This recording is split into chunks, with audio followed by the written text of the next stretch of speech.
नमस्कार, मैं हूं प्रदीप शर्मा और आप देख रहे हैं इन 24 न्यूज। इन 24 न्यूज में आज हम चर्चा करेंगे मिशन कर्नाटक पर। किस तरह से चुनाव जो है, विधानसभा चुनाव के जो है अब आखिरी चरण चल रहे हैं प्रचार के। ऐसे में जिस तरह से आज आखिरी दिन रहा प्रचार का, प्रसार का, ऐसे में देखते हैं कि आखिर मिशन कर्नाटक किसके पक्ष में जाता है। और आज चर्चा करेंगे कि जिस तरीके से कांग्रेस, बीजेपी और जेडीएस जिस तरीके से मैदान में है, तो यानी सर्वे की अगर हम बात करते हैं तो सर्वे में जिस तरह से कर्नाटक परिणाम की अगर हम बात करें तो त्रिशंकु परिणाम आने की आशंकाएं आ रही हैं। ऐसे में आज जिस तरीके से अगर हम बात करें तो आखिरी प्रचार का दौर है। एक तरफ प्रधानमंत्री नरेंद्र मोदी जी, दूसरी तरफ कांग्रेस अध्यक्ष राहुल गांधी जी, दोनों लोग अपनी अपनी पार्टियों को मजबूत और मतदाताओं को किस तरह से, अपने वोटर को किस तरह से रिझाएं और क्या कुछ फार्मूला अपनाया जाए मिशन कर्नाटक को लेकर, इस पर जो है आज आखिरी दौर चल रहा है। ऐसे में चर्चा करने के लिए हमारे साथ स्टूडियो में मौजूद हैं दो मेहमान। हम उनसे आपका परिचय कराते हैं। सबसे पहले परिचय कराते हैं, बीजेपी से हैं शीला अवस्थी जी, कांग्रेस से हैं सीमा सिंह जी। दोनों मेहमानों का हम स्वागत करते हैं। लेकिन चर्चा पर जाने से पहले हम आपको दिखाने की कोशिश करेंगे कि वास्तव में कर्नाटक में चुनाव को लेकर किस तरह से गतिविधियां चल रही हैं और किस तरह से एक दूसरे पर आरोप और प्रत्यारोप लगाए गए।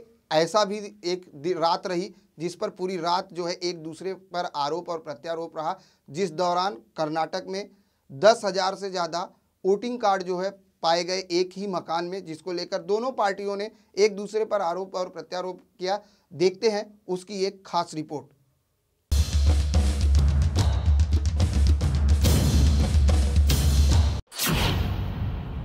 कर्नाटक विधानसभा का थमा चुनाव प्रचार।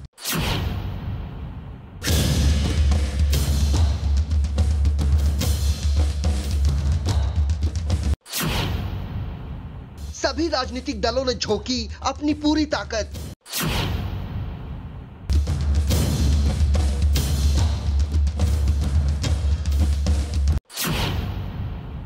जमीनी मुद्दा हो या विकास की बात,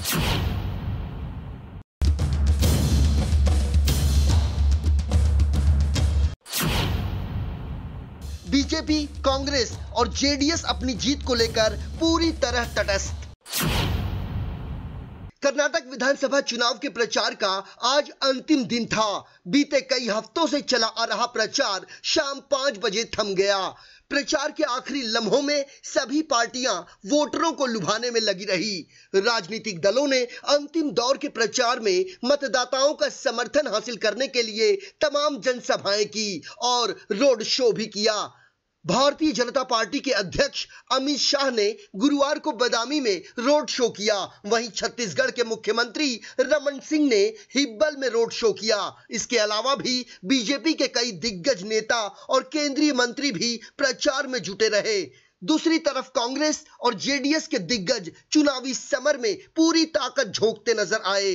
विधानसभा की 224 सीटों में से 223 के लिए शनिवार को मतदान होगा। जयनगर विधानसभा निर्वाचन क्षेत्र में भारतीय जनता पार्टी के उम्मीदवार बीएन विजय कुमार की मौत के बाद चुनाव टाल दिया गया है। शनिवार को 2655 उम्मीदवारों का राजनीतिक भविष्य का फैसला जनता करेगी। इनमें 219 महिलाएं शामिल हैं। मतगणना 15 मई को होगी।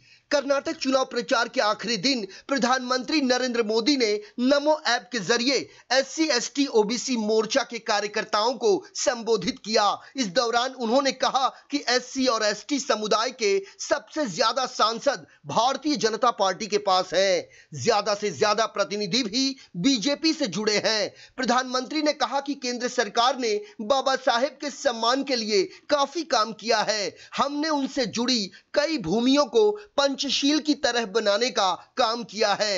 एससी एसटी एक्ट के मुद्दे पर प्रधानमंत्री नरेंद्र मोदी ने कहा कि हमारी सरकार ने इस कानून को मजबूत बनाने का काम किया है।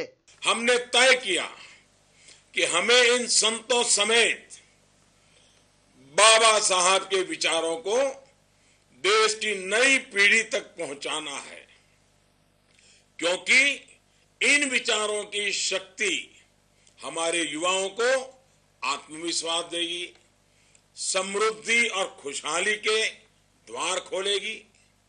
ये हमारे लिए सौभाग्य की बात है कि हमें बाबा साहब आम्बेडकर के जीवन से जुड़े 5 महत्वपूर्ण स्थानों मध्य प्रदेश के महू में बाबा साहब की जन्मभूमि, लंदन में डॉक्टर बाबा साहब आम्बेडकर मेमोरियल उनकी शिक्षा भूमि, नागपुर में दीक्षा भूमि, मुंबई में चैत्य भूमि और दिल्ली में नेशनल मेमोरियल के तौर पर उनकी महापरिनिर्वाण भूमि, इन सभी को पंचतीर्थ के तौर पर विकसित करने का अवसर मिला। प्रधानमंत्री नरेंद्र मोदी ने कांग्रेस पर ओबीसी आयोग को संवैधानिक दर्जा देने में रुकावट डालने का आरोप लगाया।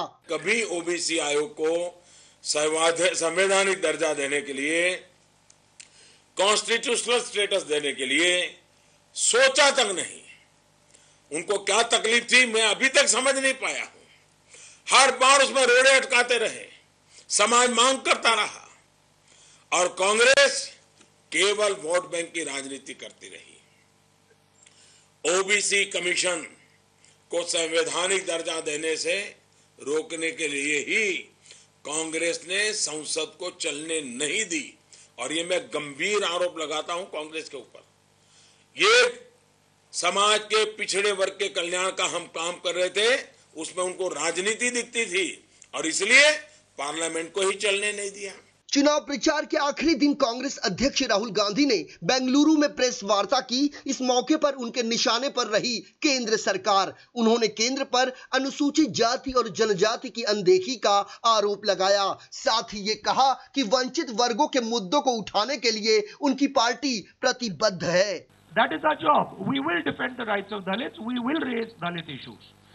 Our Prime Minister gives as much money in the whole of India to Dalits and tribals. Half of that money Karnataka government gives. Let me rephrase that. Karnataka government gives half of the money that the entire Indian government gives for Dalits and tribals. चुनाव प्रचार के आखिरी दिन राहुल गांधी ने यह भी कहा कि उनकी पार्टी मुद्दों के आधार पर चुनाव लड़ रही है। And we fought the campaign on the fundamental issues. And I think we've put down in front of Karnataka a vision for Karnataka. Our opposition has restricted itself to making personal attacks on the Chief Minister, on Khargeji, on myself and other leaders. They haven't really put down what they want to do for Karnataka. And now we have prepared a manifesto that is truly the voice of the people of Karnataka. Moili ji prepared that manifesto. He went all around the state, had meetings with thousands and thousands of people, and we pulled out the essence of what the people of Karnataka are looking for in the next 5 years. In contrast, the BJP built their manifesto in a closed room, 3-4 days, copied half of what we said. So there is a lack of seriousness among them about what they want to deliver for this state. And that, I think, is a huge difference. बहरहाल एक तरफ है BJP तो दूसरी तरफ है Congress party, लेकिन तीसरी तरफ जेडीएस ने कर्नाटक के चुनावी रण संग्राम में अपनी पूरी ताकत झोंक दी है। मीडिया के एग्जिट पोल में कांग्रेस पार्टी के खाते में ज्यादा सीटें बताई जा रही है। ऐसे में यह देखना काफी दिलचस्प होगा कि कर्नाटक विधानसभा चुनाव का सियासी ऊंट किस करवट बैठता है। ब्यूरो रिपोर्ट के साथ संजय मिश्रा, IN24 न्यूज। तो आपने देखा कि खास रिपोर्ट में हम वो बताने की कोशिश की है आपको कि किस तरह से कर्नाटक में जो आरोप और प्रत्यारोप का दौर रहा और जिस तरह से प्रचार प्रसार को लेकर एक दूसरे पर आरोप लगाए गए हैं, एक दूसरे पर निशाना साधा गया है, उस पर हम चर्चा करेंगे। तो सबसे पहले जुड़ते हैं शीला अवस्थी जी से। शीला जी, मिशन कर्नाटक क्या है पार्टी का एजेंडा?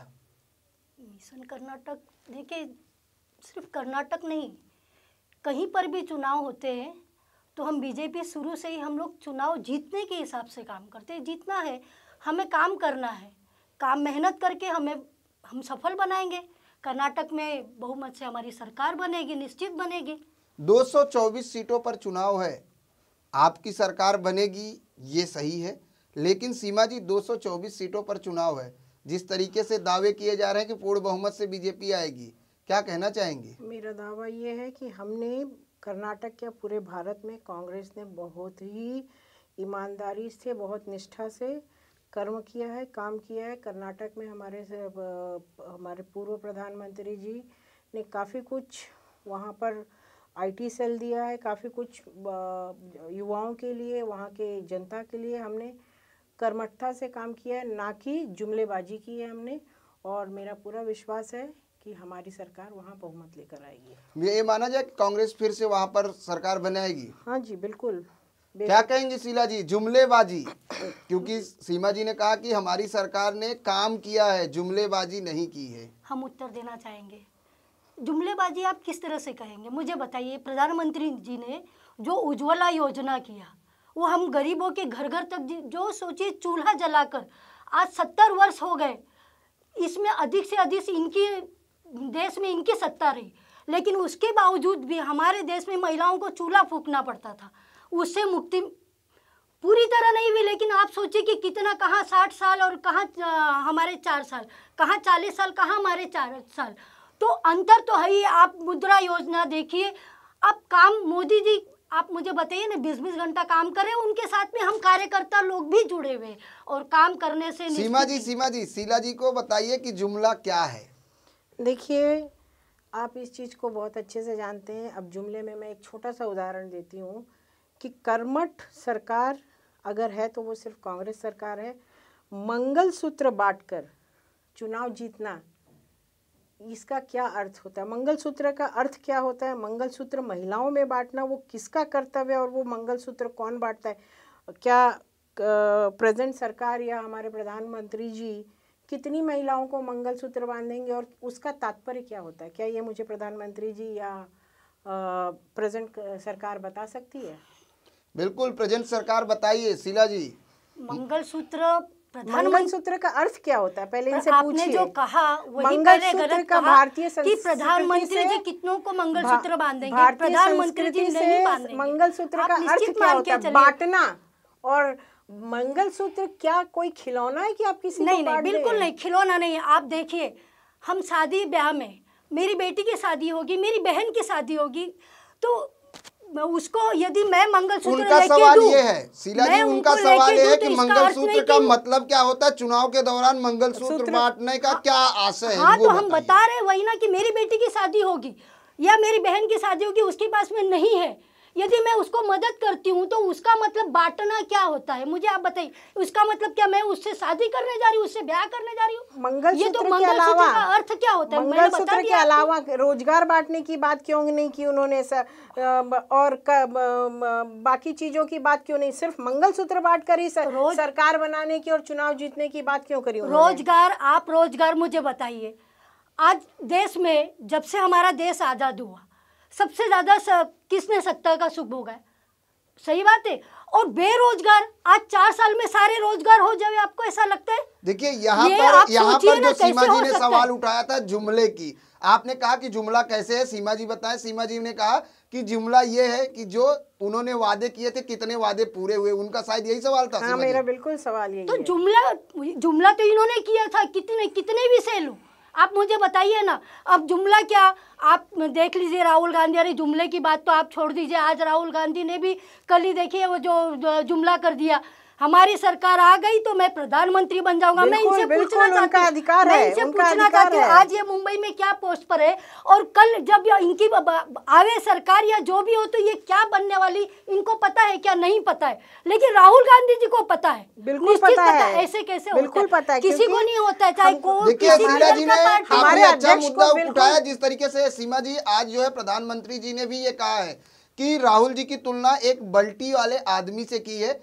कहते हैं कि जैसे किसी गांव में पानी ना आए और टैंकर आए और लोग लाइन लगाएं और उसमें एक आदमी जाए बाल्टी लेके बोल दे कि भाई सबसे पहले पानी मैं भरूंगा, तो उसी तरीके से राहुल जी को भी उन्होंने प्रेजेंट किया और कहा कि राहुल जी के अंदर अहंकार है और वो चाहते हैं बाकी नेताओं को पीछे छोड़कर खुद प्रधानमंत्री बनना चाहते हैं। प्रधानमंत्री जी ने इसके अलावा कुछ किया नहीं है। उन्होंने लोगों को जलील किया है, महिलाओं को जलील किया है। उन्होंने फिर क्यों नहीं रेप पर, जो अभी असीफा का रेप हुआ था, उस पर क्यों चुप्पी साधी थी उन्होंने? तब उन्होंने क्यों नहीं वो मुद्दा उठाया? क्यों किसी प्रकार की टिप्पणी नहीं की? मैं आपसे पूछना चाहती हूँ, सिर्फ असीफा का ही वो रेप हुआ है क्या? क्यों आप फिर मुझे लंदन बताइए में ना कितने लोगों क्यों नहीं रोज डेली नहीं, कितने फिर लोगों गीता का गीता होता के है रेप पे भी कि हमने नहीं मुद्दा होता उठाया है? था, क्यों अरे नहीं कई उन्होंने लोग, उठाया? अरे रेप के बारे में आप मत बोलिए, क्यों नहीं नहीं तो रेप के उठाया? बारे में अगर आप बोलेंगे क्यों नहीं तो उठाया? मैं भी बोलूंगी कि देखो आपके देखिए, मुखिया हमारा के ऊपर शायद केस हम चल रहा है, ट्रैक से बाहर जा आपके रहे हैं। मुखिया मेरा के ऊपर सवाल ये केस चल रहा है, है। कर्नाटक में क्या इसीलिए रणनीति येदुरप्पा है? जी और रेड्डी जी जेल से बाहर निकल नहीं, गए, येदुरप्पा जी तो निकाला फिर गया। जी, भी येदुरप्पा, कर्नाटक एक में मिनट, येदुरप्पा शीला जी जी, फिर भी वो तो देखो, आप उनके ऊपर तो कोई आरोप सिद्ध नहीं हुआ, उनको कोर्ट ने भी उनका ये नहीं किया, और आप दोनों माँ बेटे जो मुचलके पे बाहर हो और वो दूसरे को पूछ रहे, बताओ अच्छा ये कौन सी बात हो गई कि मैं तो ठीक है भैया, क्या लेकिन आपने तू सिद्ध तेरा किया? बता दे, क्या आपकी तू सरकार तेरा ने क्या सिद्ध है, वो किया? है कि नहीं, वो हाँ? बाहर है कि नहीं मुचलके पे, दोनों बिल्कुल माँ नहीं है, बेटे बिल्कुल है नहीं कि है, नहीं बिल्कुल नहीं है? है। आप मुझे बताइए है देखिए, या नहीं? हम अपने ट्रैक को चेंज कर रहे हैं। मेरा सवाल ये है सीमा जी, कांग्रेस की क्या रणनीति है मिशन कर्नाटक की? कांग्रेस की रणनीति सदा से अच्छी रही है। कांग्रेस ने हमेशा काम किया है। कांग्रेस ने बिल्कुल निष्ठा से और शिद्दत से वहाँ काम किए। 70 साल से सरकार को चला रही है, और आज जो सारी देन है, जो ये जुमलेबाजी लेकर उठा रहे हैं, आज सारी कुछ जो देन है इस भारत में, ये सिर्फ और सिर्फ कांग्रेस की देन है, जिसको ये अपना रोज कहीं पहुँच के फीता काट लेते हैं, कहीं पहुँच के अपना नाम जोड़ देते हैं उसमें, कहीं पहुँच के नामांकन कर देते हैं, कहीं पहुँच के नामकरण कर देते हैं। तो ये सारी जो देन है भारत को, और सारी टेक्नोलॉजी, सारी प्रगति, ये सब कांग्रेस की दी हुई है। बिल्कुल, ये सब कांग्रेस की दी हुई है। लेकिन अगर हम बात करें तो कर्नाटक चुनाव के लिए जिस तरीके से मोदी जी ने कहा था कि कांग्रेस पीपी यानी 3 पी में रह जाएगी, वहीं राहुल जी ने कांग्रेस की जो मोदी जी की तुलना स्मार्टफोन से की है कि मोदी जी स्मार्टफोन की तरह है। 3 जो है सिस्टम है स्मार्टफोन में, एक फ्लाइट मोड पे है और सिर्फ रिंगिंग मोड पे है। क्या कहना चाहेंगे राहुल जी? आपको क्या लगता है? राहुल जी तो ये भी बोले कि वो मेरे सामने 15 मिनट बोल दे, वो बैठने खड़े नहीं हो सकेंगे। आपने देखा, वो आप अपने दिल पे हाथ रख के बोलिए, क्या मोदी जी फ्लाइट मोड पे है? पिछले 10 वर्ष में मनमोहन सिंह जी थे प्रधानमंत्री, वो फ्लाइट मोड पे थे, या आज के हमारे नरेंद्र मोदी जी फ्लाइट मोड पे? आप ही उत्तर दीजिए। शायद ये इस सवाल का जवाब सीमा जी दे सकती हैं। ये मैं बताना चाहती हूँ, ना तो वो फ्लाइट मोड पर है, ना रिंगिंग मोड पर, वो देश बेचो मोड पर है, देश की संपदा बेचो मोड पर है। बिल्कुल, संपदा बेचो मोड पे है। शीला जी, आपको लगता है संपदा बेचो मोड पे? अरे जिस व्यक्ति ने अपने खुद के लिए क्या किया है, आप मुझे बताइए छोड़ ना। दिया है, हाँ, खुद की बीवी देश छोड़ को दिया है। समर्पित किया है उन्होंने, देश को जो परिवार को नहीं देश समर्पित के हो लिए सका, वो देश उन्होंने को क्या समर्पित होगा? हाँ, तो ये बिल्कुल आपने सही कहा, अपने परिवार के लिए ही सब कुछ करना जो चाहिए। अपनी महिला जैसे की हमारे इज्जत नहीं करे, वो देश का कांग्रेस क्या के इज्जत कार्यकर्ता करेगा? देखो, पहले घोटाले, ये घोटाले, कोलगेट घोटाले, तो परिवार के लिए ही होता था ना। अभी हमारे आज पास इन्होंने मोदी ये तो देश के घोटाले, लिए करते हैं। 9,000 ये करोड़ देश के लिए घोटाला, करते हैं। नीरव मिनट, मोदी शीला जी। घोटाला, विजय माल्या घोटाला, मोदी मोदी घोटाला, जी ने अभी नहीं बहुत किया, घोटाले निकलेंगे। नरेंद्र मोदी जी ने नहीं किया, या हमारे किसी मंत्री, ये घोटाले भी आपके टाइम में देने का काम हुआ, हमने तो पकड़ने का काम किया। इसीलिए हमने नरेंद्र तो मोदी पकड़ने का काम किया। हमारे यहाँ राजनीति में सबसे बड़ा लाएंगे, सवाल यही है लाएंगे, कि हम निश्चित आरोप लाएंगे, और प्रत्यारोप पर ही निश्चित आके लाएंगे। टिकते हैं। जिस तरीके से अगर हम कर्नाटक चुनाव की हम बात करें, कर्नाटक चुनाव में आज आखिरी दौर चल रहा है प्रचार का। 12 तारीख को 224 सीटों पर मतगणना होने वाली है, मतदान होने वाला है। ऐसे में क्या लगता है कि जिस तरीके से आरोप और प्रत्यारोप के दौर से खत्म होकर, क्या लगता है जनता को किस तरह से मतदाताओं को अपनी तरफ रुझाएंगी कांग्रेस और बीजेपी? शीला जी, देखिए, मैं तो ये कहूँगी, रुझाना इसका कोई ज़रूरत ही नहीं है। हम लोग निचले स्तर से बिल्कुल वार्ड से काम करते हुए आए हैं। आप सोचिए, हमें पता है कि ज़मीन स्तर पे क्या तकलीफ है। आप किसानों की आत्महत्या, तो हम उनके बीच में भी जाते, हम जो घर काम करने वाले किसानों के बीच में जाते हैं, लेकिन किसान कर्ज माफी को लेकर अभी भी परेशान है। आप मुझे बताइए, ये किसान की जो परेशानी है, ये क्या 4 वर्ष में तैयार हुई है क्या? पिछले इतने सालों में कौन है जिम्मेदार इसका? सारी मतलब आपने जो खड्डा खोद के रखा उसको भरना, फिर उस पर तैयार करना, लेकिन सारा दोष तुम्हारा। पिछले 70 साल का तो आप जवाब नहीं दोगे, 60 साल का, लेकिन हमारे 4 साल का हिसाब हम देंगे, निश्चित देंगे, देना भी चाहिए, हमको निश्चित देना चाहिए। लेकिन आप बताइए, पिछले 5 वर्ष का नहीं देंगे, पिछले 5 वर्ष का आप दे दो येदियुरप्पा जी का, लेकिन अभी सिद्धरामैया जी का हम नहीं देंगे। आप हिसाब दो भैया, दोनों में कहीं तो कुछ सही देखना चाहिए। सीमा जी, जिस तरीके से शीला जी का एक तरफ से आरोप भी कहें, एक तरफ से सवाल भी कहा जा सकता है कि 4 साल का हिसाब हमसे मांगा जा रहा है, हम देने को तैयार हैं। 60 साल का हिसाब बीजेपी मांग रही है। बताती हूँ, इस बात पे बिल्कुल जवाब दूंगी। ये अभी पैदा 2014 में पैदा हुए हैं ये लोग, और हम इनके बाप दादा हैं। तो बाप दादाओं से बच्चे कभी सवाल नहीं पूछ सकते हैं, वो हमेशा सीखेंगे।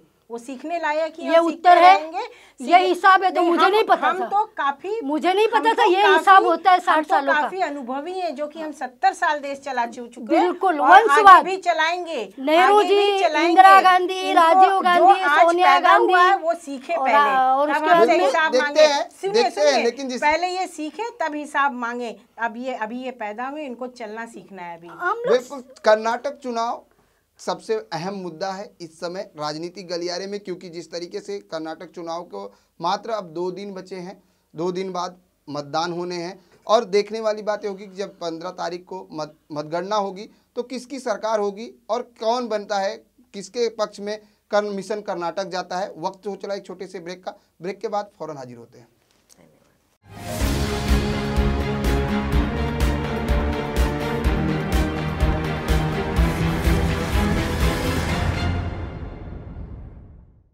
Please open the door, others I'll shout. तुम चिल्लाओगी?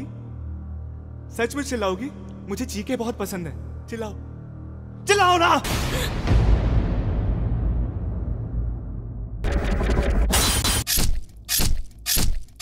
बाय द वे, मैं कैसा लग रहा हूँ? हाँ?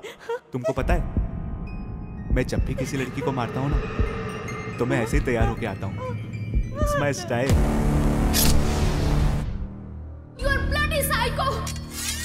मैं बहुत सॉफ्टली मारता हूँ, मेरी बात मानो, तुम भी मेरे साथ आ जाओ। लोगों को मारने में बहुत मजा आता है। You will enjoy. तुम्हारे हाथ नहीं काटेंगे मेरे इस खूबसूरत जिस्म के छोटे छोटे टुकड़े करते समय? मैं तो उन टुकड़ों को भी और छोटे छोटे टुकड़े करूंगा। हाँ, बहुत मजा आएगा।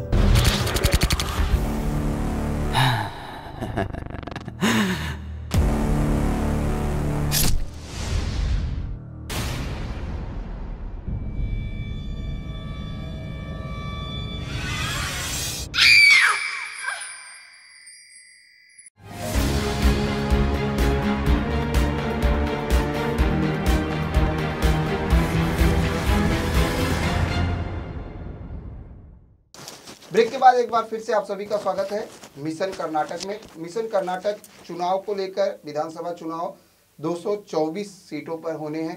ऐसे में दोनों पार्टियां, जैसे पहले ही मैंने कहा, त्रिशंकु परिणाम आने की संभावना एग्जिट पोल की अगर हम बात करें तो चर्चाएं जो है वो लगातार हैं, और दोनों पार्टियों के स्टार प्रचारक प्रधानमंत्री नरेंद्र मोदी जी और कांग्रेस अध्यक्ष राहुल गांधी जी अब जोर शोर में आज लगे पड़े हैं, क्योंकि आज आखिरी दौर रहा है चुनाव प्रचार का। ऐसे में आज जिस तरीके से प्रधानमंत्री नरेंद्र मोदी जी ने एसटी बच्चों से संबोधित किया और उनसे चर्चाएं की, वहीं आज राहुल गांधी ने एक प्रेस कॉन्फ्रेंस की जिसमें उन्होंने अपने कई प्रमुख एजेंडे चुनाव के दौरान रखे, साथ ही कई आरोप भी लगाए हैं बीजेपी पर। उन्होंने कहा कि बीजेपी जो है हमारी जो बनाई हुई वहाँ पर रणनीति है उस पर काम करने की कोशिश कर रही है, हमारा जो मैनिफेस्टो है उसका कॉपी कर रही है।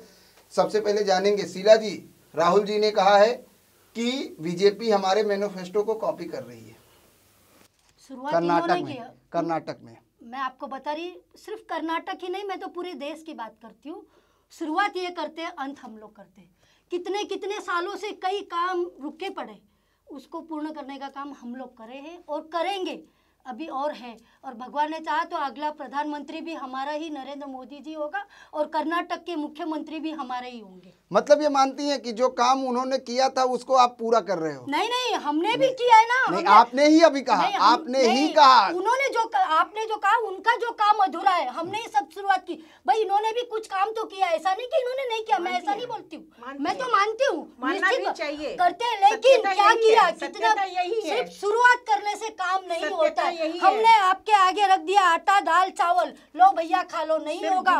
उसको बनाना पड़ता है, पकाने के बाद थाली में परसना पड़ता है, तब आपके मुख में डालेंगे, तब आपका पेट भरेगा भोजन से। सिर्फ रख देने से आटा दाल चावल से आपका पेट नहीं भरेगा।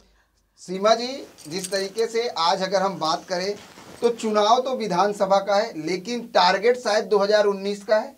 2019 कांग्रेस की है, सरकार हमारी बनेगी, प्रधानमंत्री हमारे श्री राहुल गांधी जी बनेंगे और हमारी सरकार सुशिक्षित सरकार, कर्मठ और ईमानदार सरकार है। हमारी सरकार ने कभी जुमलेबाजी करके लोगों को धर्म के आड़ में लेकर धर्म को एक मुद्दा बनाकर हमारी धर्म सरकार के ने बाद में इन्होंने जो कहा है हिंदू का, कभी इलेक्शन नहीं लड़ा, सोचिए, कभी चुनाव नहीं अभी लड़ा। क्या किया इन्होंने? हमारे लिए सर्वधर्म संपन्न लोग हैं हम लोग और हम सभी को लेके चलते हैं। हमारी लिंगायत को लेकर के बांटने का काम धर्म के नाम पे इन्होंने तो किया।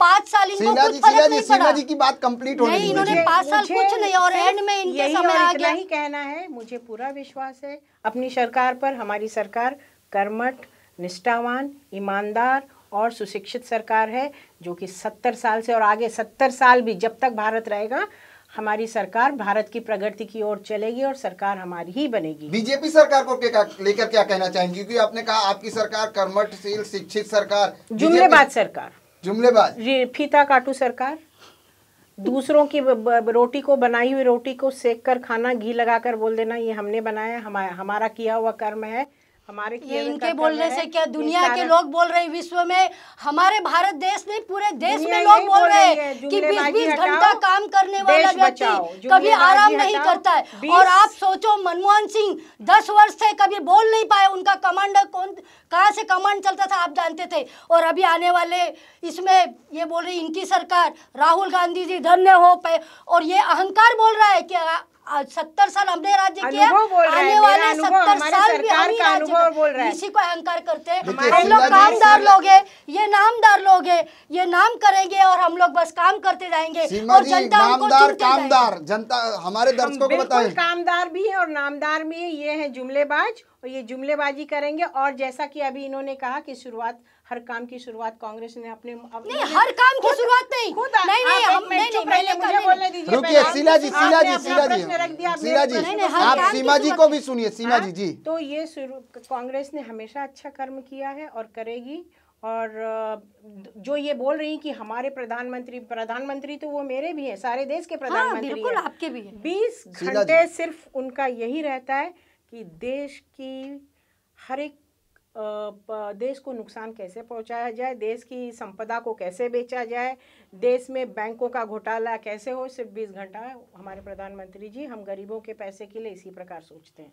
जिस तरीके से सीमा जी, एक सवाल ये भी बनता है, कांग्रेस, बीजेपी, जेडीएस वहां पर है, जेडीएस को क्या किस तरह से कहना चाहिए? क्योंकि जेडीएस तो आज ये देख रही है कि जिसकी सरकार बनेगी शायद उसके पक्ष में चली जाएगी, ऐसा दिख रहा है। देखिए, मैं जेडीएस के बारे में तो कुछ नहीं कहना चाहूँगी, मैं सिर्फ अपनी और अपनी सरकार के बारे में बोलना चाहूँगी जिस पर मुझे पूरा भरोसा है, पूरा विश्वास है। और मैं यकीनन कह रही हूँ और कहना चाहूँगी कि 2019 हमारा है और हम इसको ही लेके आगे की रणनीति बना रहे हैं। भारत की प्रगति की ओर चल रहे हैं, युवाओं की प्रगति की ओर चल रहे हैं, भारत की प्रगति के बारे में सोच रहे हैं, ना कि जुमलेबाजी। बिल्कुल, 2019 जिस तरीके से दोनों नेताओं का कहना है कि हमारा है, लेकिन जिस तरीके से कर्नाटक चुनाव की अगर हम बात करें, कर्नाटक चुनाव पर चर्चा कर रहे हैं हम, और कर्नाटक चुनाव के आखिरी दौर चल रहा है, ऐसे में देखते हैं कि क्या कुछ प्रधानमंत्री नरेंद्र मोदी जी ने कहा, आइए सुनते हैं।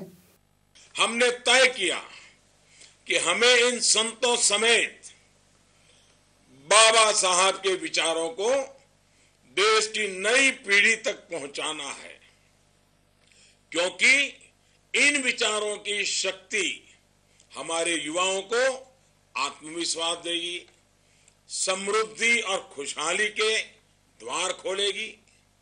ये हमारे लिए सौभाग्य की बात है कि हमें बाबा साहब आम्बेडकर के जीवन से जुड़े 5 महत्वपूर्ण स्थानों, मध्य प्रदेश के महू में बाबा साहब की जन्मभूमि, लंदन में डॉक्टर बाबा साहब आम्बेडकर मेमोरियल, उनकी शिक्षा भूमि, नागपुर में दीक्षा भूमि, मुंबई में चैत्य भूमि और दिल्ली में नेशनल मेमोरियल के तौर पर उनकी महापरिनिर्वाण भूमि, इन सभी को पंच तीर्थ के तौर पर विकसित करने का अवसर मिला।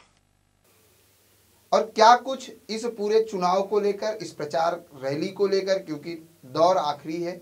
ऐसे में राहुल जी का क्या कहना है वो भी हम आपको सुनाते हैं। That is our job. We will defend the rights of Dalits. We will raise Dalit issues.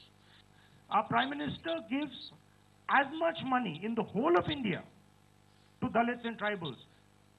Half of that money Karnataka government gives. Let me rephrase that. Karnataka government gives half of the money that the entire Indian government gives for Dalits and tribals.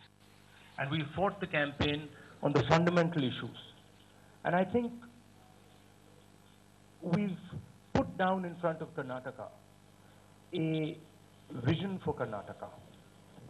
Our opposition has restricted itself to making personal attacks on the Chief Minister, on Khargeji, on myself and other leaders.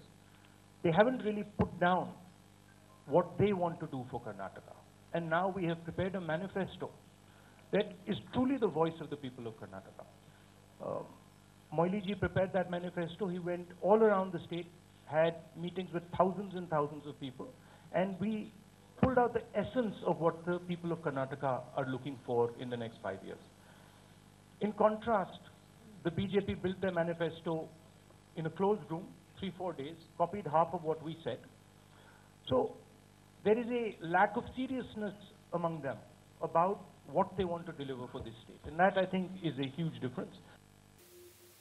तो दोनों नेताओं की बातें आपने सुनी कि आखिर किस तरीके से मिशन को पूरा किया जाए, क्योंकि मिशन कर्नाटक जो है बहुत ही जरूरी है। एक तरफ बीजेपी दावे कर रही है कि हमारी सरकार बनेगी, दूसरी तरफ कांग्रेस का दावा है कि हमारी सरकार वहां पर रिपीट होगी। देखने वाली बात यह होगी कि आखिर कांग्रेस के पक्ष में जाती है कर्नाटक या बीजेपी के पक्ष में कर्नाटक जाता है। देखने वाला सवाल यही बना हुआ है। हालांकि इस पर जल्द ही पर्दा भी उठ जाएगा, क्योंकि 2019 का चुनाव भी करीब में है और जिस तरीके से मुख्यमंत्री का चुनाव होना है, लेकिन चर्चाएं प्रधानमंत्री लेवल की हो रही हैं, क्योंकि एक तरफ राहुल जी कहते हैं कि पूर्ण बहुमत हमें मिली तो हम प्रधानमंत्री बनेंगे, दूसरी तरफ मोदी जी राहुल जी के इस बयान को अहंकार बताते हैं। सीमा जी, आपने कहा कि शीला जी आपने कहा कि हमारी सरकार पूर्ण बहुमत में आएगी, लेकिन आपको लगता है कि वहां पर जिस तरीके से आज चुनाव प्रचार का आखिरी दौर है, ऐसे में मोदी जी या बीजेपी का क्या एजेंडा होगा? क्या एजेंडे पे चुनाव आज जो है लोगों को आज आखिरी बार किस तरीके से समझाएंगे, क्या संबोधित करेंगे, क्या एजेंडा लेकर? अभी बताया तो सही, आप डेली सुन रहे हो, अमित शाह जी ने भी इतने बताए, मोदी जी ने भी बताया और हम लोग भी बता रहे हैं, क्या बताया? लोगों की जो समस्या ये है कि देखिए किसानों की जो परेशानी है उसको खत्म करनी चाहिए।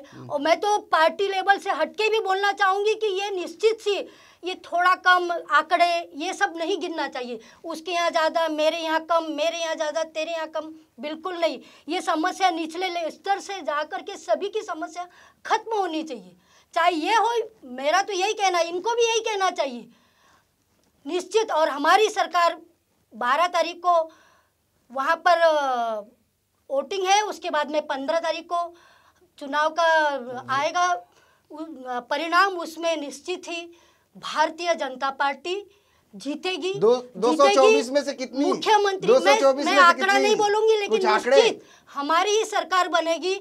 मैं अभी 2019 की हम लोग पहले हम सामने जो है कर्नाटका, वो निश्चित मुख्यमंत्री हमारा होगा और हमारा ही होगा। हमारा ही होगा सीमा जी, हमारा ही होगा। बीजेपी की साफ तौर से कहना आने वाला समय ही बताएगा कि दिल्ली दूर नहीं है। आने वाला कर्नाटक का इलेक्शन 15 तारीख को जिसका चुनाव परिणाम निकलेगा, उस दिन पता चल जाएगा लोगों को। समय सबसे बड़ा बलवान होता है, समय बताएगा कि बहुमत किसकी है। सीमा जी, एक सवाल, एक बीजेपी अगर हम बात करें तो आपकी पार्टी के राष्ट्रीय अध्यक्ष राहुल जी ने चुनाव प्रचार के दौरान पहले बैलगाड़ी, फिर साइकिल और फिर बस, यानी ये प्रचार का ट्रेंड क्या था? ये प्रचार का ट्रेंड ये था कि कांग्रेस ने किस चीज़ से कहाँ से प्रगति लाई। पहले लोगों के पास सुविधा नहीं थी, लोग बैलगाड़ी से और मॉडिफाई होते चले गए, और आधुनिकरण में जब हम आए तब साइकिल आया। साइकिल के बाद जो एक पब्लिक, हर आम जनता जिसको अफोर्ड कर सकती है, वो है बस। हम लोग हेलीकॉप्टर में बैठ के, बड़े बड़े विमानों में बैठ के हमने अपना चुनाव घोषित नहीं किया। मोदी जी ने तो कहा कि हम फकीर हैं, हमारा क्या, हम तो चले जाएंगे। हाँ, तो बस देश बेच के चले जाएंगे। देश बेच के सीमा जी शीला जी देश बेच के चले जाएंगे। आप देश की बात कर रहे हो, आप मुझे बताइए देश को आज़ाद हुए कितने साल हुए? आपको भी आज़ाद हुए ऐसा लगता नहीं होगा। देश पे सीमा पे देखिए ना, सीमा पे देखिए आज कितने दहशतगर्द को मारे जा रहे, रोज डेली मारते हैं। आप लोग खुद दिखाते, आप ही लोग दिखाते हो ना, कि नहीं दिखाते हो कि देखो आज इतने आतंकवादी मारे, आज इतने आतंकवादी। पहले कहाँ होता था? क्यों नहीं होता था पहले? ये दम है, ये दम है। पहले भी होता था, लेकिन दिखावेबाजी नहीं होती थी। अगर भारत आजाद नहीं होता तो आप इस तरह से भारत देश आजाद बोल नहीं पाती। आजाद होने के बावजूद भी हम लोग आप लोगों के बंधन में थे। अपने आजादी से हम लोगों को क्या मिला मुझे बताओ ना। किस तरह का बंधन था? किस तरह का बंधन था?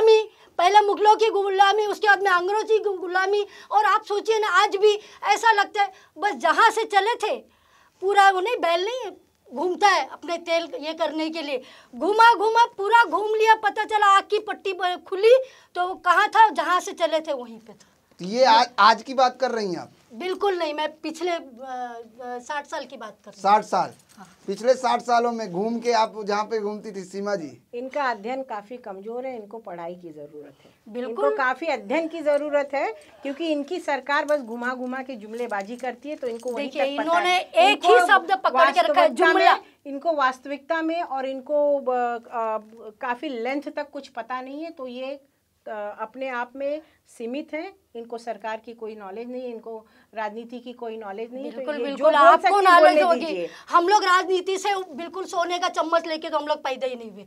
मुश्किल तो ये काम है, हम लोगों को क्या राजनीति मालूम? हम लोग तो लोगों के बीच में काम करते करते ऊपर आ रहे। तो समझ हमारे पास जितनी है उतनी मैं बता रही हूँ।